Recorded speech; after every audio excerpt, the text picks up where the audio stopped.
Okay,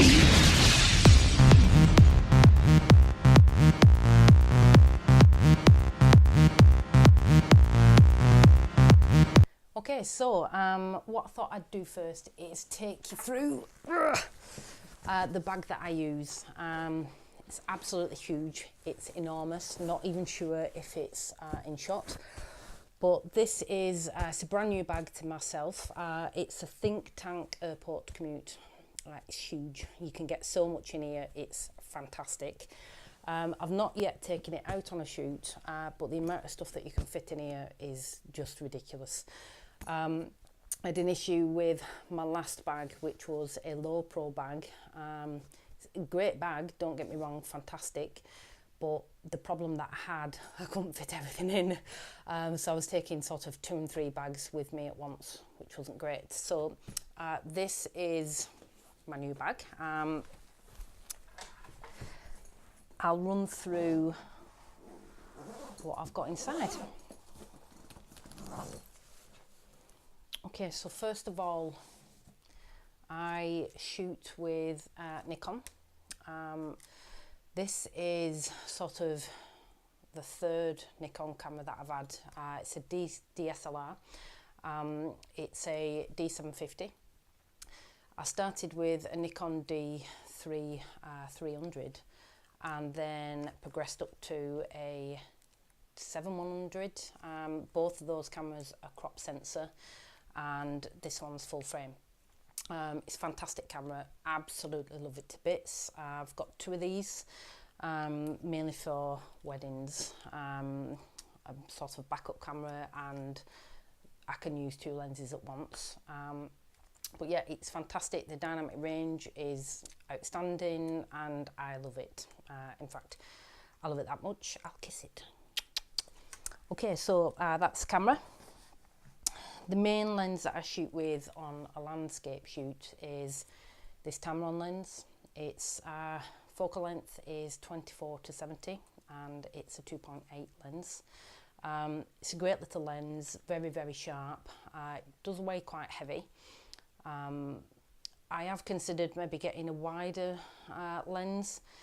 I do have a 17-70, which is a wide angle lens, but it's a crop sensor lens, so I don't tend to use that with the 750.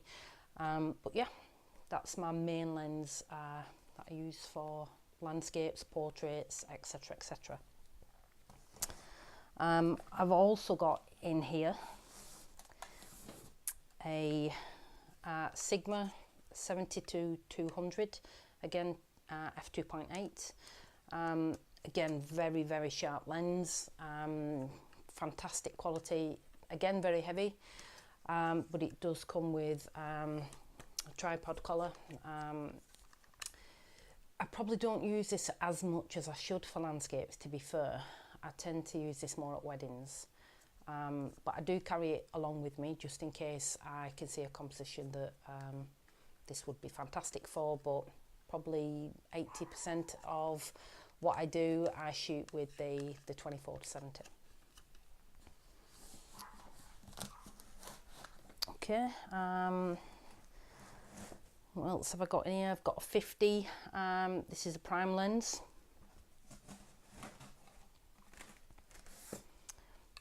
I've also got a macro lens, so this is again a new lens. You've probably seen me posting some pictures using this lens. So this is a Nikon 105 2.8, and again, so sharp. I've been really, really impressed with this lens and looking forward really to using it in landscapes and sort of maybe picking out smaller compositions and focusing in on that detail. So that's going to be coming with me in future on any shoot. Okay, so what else? I've got a cable release. So for anybody that's watched our previous videos, you'll have seen that I left this on a beach overnight in Scotland and it still works perfectly. These are just priceless. They probably cost about 20 odd quid. But these allow you to keep the shutter open for as long as you want. So generally your shutter would only stay open for a maximum of 30 seconds. If you want to keep your shutter open for longer, doing a long exposure, you need one of these. Or if you want to make sure that your image is tacked sharp, so that you're not pressing your shutter button and maybe causing a little bit of shake on your image, you can use one of these. So I always take that with me. I've got a head torch. So if it's dark, if we're out sort of prior to sunrise, or sort of coming away from a sunset shoot and you're in a bit of a dodgy position on the side of a hill, or just generally you can't see where you're going, these are fantastic. So I've got a rain cover. These are fantastic if it's raining. You just put that over your camera and your lens, and you know, you can still stay out and shoot. Lens cloth, again, wouldn't not be without one. Spare batteries. Generally the Nikon batteries do last quite a while, but if you're out in cold conditions, your batteries can drain a lot quicker. So always make sure that you've got spare batteries with you. And I've also got a little bit of tape, which came in absolutely invaluable when we was in the Isle of Skye. So we saw the Northern Lights. We knew there was going to be a good forecast that day, and we knew what area we wanted to actually shoot. So we went that day, and I actually focused the lens and just taped it off, just so that when we went back on the evening, I knew that the lens would be in focus. And again, so glad we did that, because we managed to capture the Northern Lights, which was fantastic. Okay, moving on. So I use Nisi Filters. These are so good. I use the V5 Pro system. So basically this just pops onto the front of your lens and locks in position. So this in the middle is a polarizing filter and takes glare off the water. You know, it adds a little bit of pop into your images as well. It's fantastic. So you can fit 3 different filters in here, and it also comes with different rings so that you can fit them to different lenses.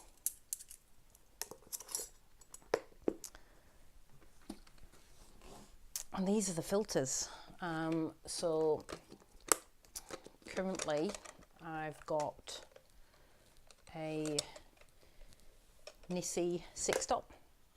So I don't know if you can see, but these reduce the amount of light that come into your lens, so allowing you to do longer exposures. So this reduces the light by 6 stops. And I've got to say, the quality of glass on the Nisi filters is really, really good. You don't get any colour cast, which you can get some from some other filters that I've used in the past, that sort of when I've got back to edit my photos, I've been really disappointed because they've put a terrible sort of film across, which wasn't good. I've also got a 10-stop. So you can see, probably, hopefully, that this is much darker than the 6-stop. So again, allows you to keep your shutter open for a lot longer. I might do a video on filters and using them, maybe sort of when I'm out and about somewhere. I do need to get a 3-stop. I could have done with a 3-stop on a few occasions and sort of had to use the 6 and use different settings on the camera, which was fine. But I'll pop a couple of photos up just so that you can see what you can achieve using ND filters. So the 6-stop and the 10-stop, I'll pop them up now. Okay, so these are called graduated filters, and this is again Nisi filter. It's a medium 0.9, so you can see on the glass that the filter's graduated. So there might be occasions where you're focusing on a scene and the sky's really bright, so a sunrise or a sunset, and you want to do a longer exposure. You'd pop your graduated filter in, and you can see that the top part of the filter reduces the light that's coming in, so it balances the scene. Okay, so that's that one. And the other two that I've got is, this is a Nisi reverse grad. Again, it's a 0.9. It probably doesn't look that much different to the last one, but the difference with this filter is it's darker here and goes lighter at the top, where on the other one it's the opposite way around. And this is particularly good for sunrise, sunset, where it just allows you to make sure that you don't get anything blown out. The sun can obviously be really, really strong, and you don't want to sort of burn out your highlights. So this is perfect for sunrise and sunset. And the other filter that I've got is actually, it's a leaf filter. The other filters that I've gone through are glass filters. This is resin, and this is a 9-stop soft grad. So the graduation on this is sort of very, very minimal, and you wouldn't necessarily see any of that graduation basically in the image. So yeah, these I do absolutely feel that these filters have totally changed the way that I do my photography. They've been an absolute godsend really, and from the minute that I started to use them, I did see a difference in the images. Previously what I was using is these Hoya filters, which, don't get me wrong, are amazing. Again, you don't get any colour cast, or I didn't notice any colour cast with these Hoya filters, and so that you can see the difference. These are round and they just screw onto the end of your lens basically. They do the same thing, they reduce the amount of light that comes into your camera. But the thing that I was doing is, every single lens that I bought, I felt that I had to get a range of screw-in filters, which it was only at a later date I found out you can get step up and step down rings, so that they fit different lenses. But I do feel that these restrict me anyway, because the beauty of the V5 system is that you can put your ND filter in with your graduated filters and use multiple filters, where with these you can only use the one. But they're great for starting out, and if anybody's sort of interested in using these, you can pick these Hoya filters up for maybe around £30–40. The last thing that I've got in here is and I've been ribbed for having this, but this is a little whistle. So just for safety reasons really, if anything happens, you know, generally the times that we go out shooting, there's not many people around, especially in summer. Sunrise can be sort of 4:30, so the whistle would probably be useless anyway, because there's nobody around to hear it.